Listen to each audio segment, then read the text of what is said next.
Hello.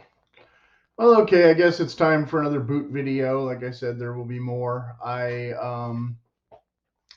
guess I'll be doing them slightly out of order of, purchase, but most of them are again going to be premature reviews because, typically they haven't been worn when I, introduce them like this, so this is kind of another semi unboxing video.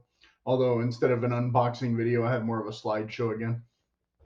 And I don't necessarily want to do a boot to boot comparison, but I'll still be referencing the other two similar boots. So when we left off, I had purchased the Oliver Cabell Service Boot in just a standard brown, and I had put the rawhide laces in those and worn them once or twice. And around the same time, I had bought the Thursday President boots because I wanted a kind of an upgrade from the Captain boots for a nicer looking boot that I could just kind of still abuse or misuse a little bit, not just baby them. Um, and at that point, the President boots were definitely too small, and I hadn't returned them yet, though, I think, when I took these photos.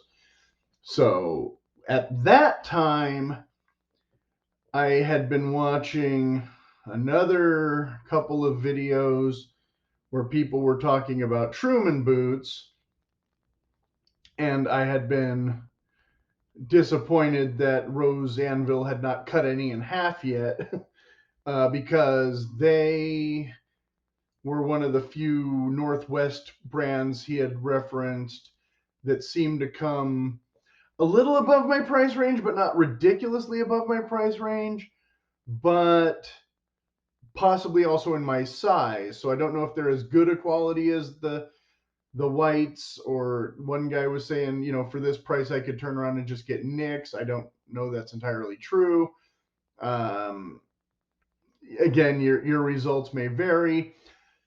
But while I was just looking at their website, basically I saw these on blowout, no returns, no exchanges. You buy them, you get them. And that's usually not the way I buy anything, like ever, except for custom garments like kilts where you don't really have a choice.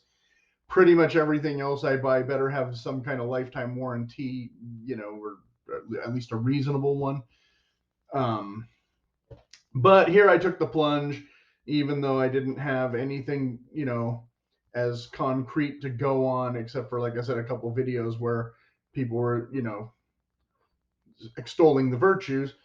And so, again, without doing, just a boot to boot comparison, so these are called the Gray Esmonda, which is a name I consistently forget and always call them Eland or Elrond or something. I don't know.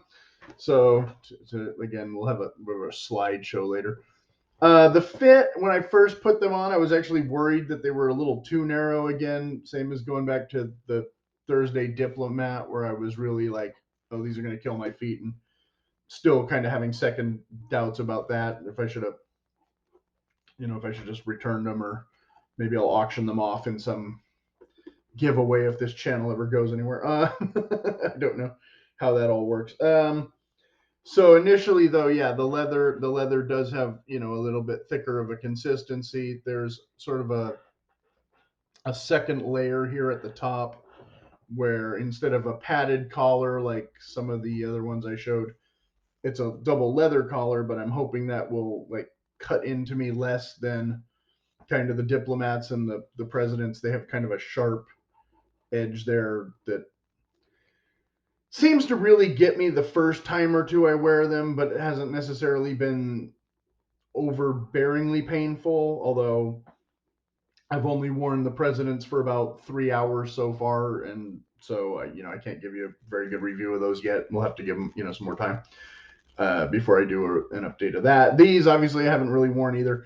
I put the rawhide laces in them just because I had done the same with the Oliver Cabell and hadn't had any significant issues. For style and looks, they've got that lace. For an outsole, they have a better walking sole than like a flat sole, but definitely not a rugged outdoors sole. Definitely a nice color. It's more of a brown than a gray, which is why I think I keep calling them brown eland instead of gray Esmonda. Check my notes here.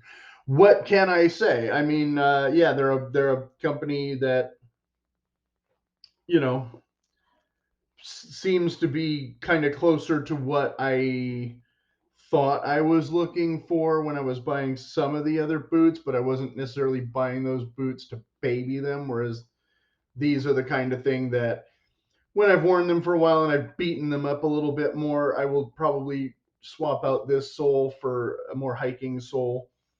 By the time it gets to that stage, it'll, I don't know, 2 or 3 years from now, who knows, maybe sooner. Depends on how much walking I get to really do in them. So, like I said, I don't know, I'm not too able to give all the specifics because I don't, have the micrometer and the hole puncher and the band saw to, destroy the boots that I bought that I can't really replace, at least not at that price. So I think these were less than 400, which again is for a working boot, kind of high ish if you know you're in a place where you're just going to beat them to death. But if you're just doing, less demanding stuff, and the leather is, pretty thick and pretty supportive. So I think overall, like I said, once they get to the point where they're kind of scuffed anyway, I think they would actually work pretty well for a more true work boot. But the narrower toe may or may not be an issue going forward. Like I said, I don't know yet. And so I guess that's about the best review I can give you right now.